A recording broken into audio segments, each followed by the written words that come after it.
Picture this, a world where your greatest foes aren't dragons or aliens, but rather your own friends or teammates who just can't seem to navigate a virtual battlefield without stepping on each other's toes.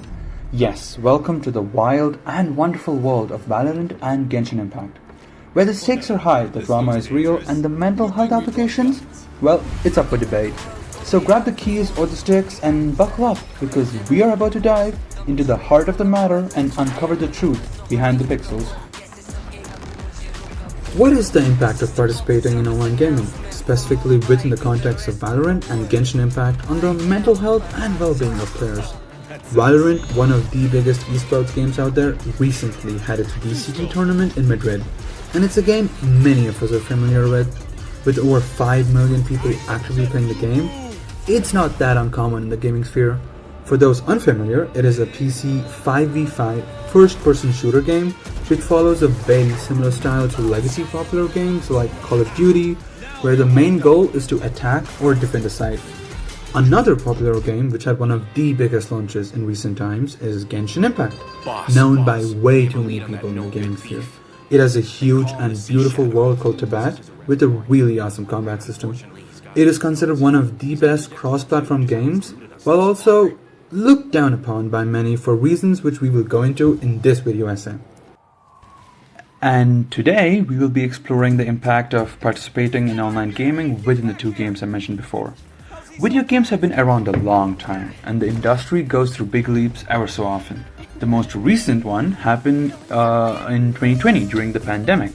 This phenomena was a product of circumstance and a general lack of socialization. And what came out of this?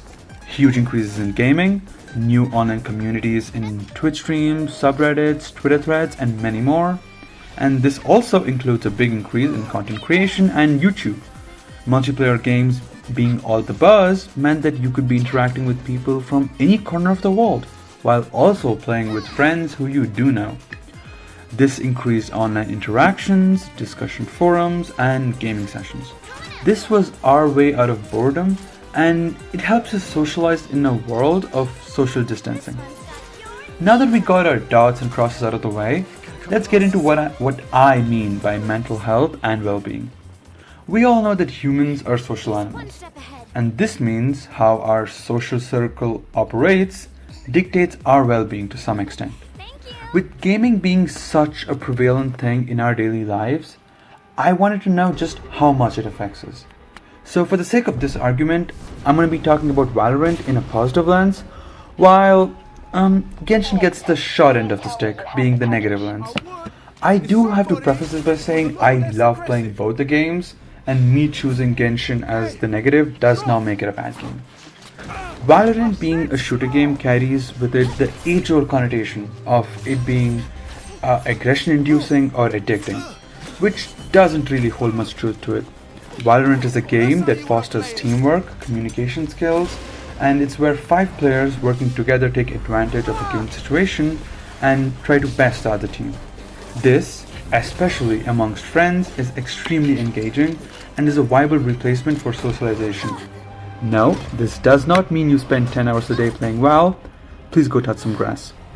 The competitive nature of Valorant promotes pushing oneself, resilience, and also not to take everything in life extremely seriously because, after all, it's just a game. This game is extremely fun to watch, especially at a professional level, and this encourages watch parties and discussions, which are amazing at boosting one's mental state. We all have online friends we look forward to playing with, simply because of the company and conversation.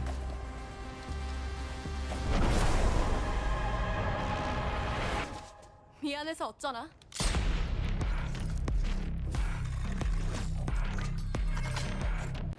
Turning the coin around, we have Genshin Impact, a very pleasant and fun game with absolutely no way anything could be toxic, right?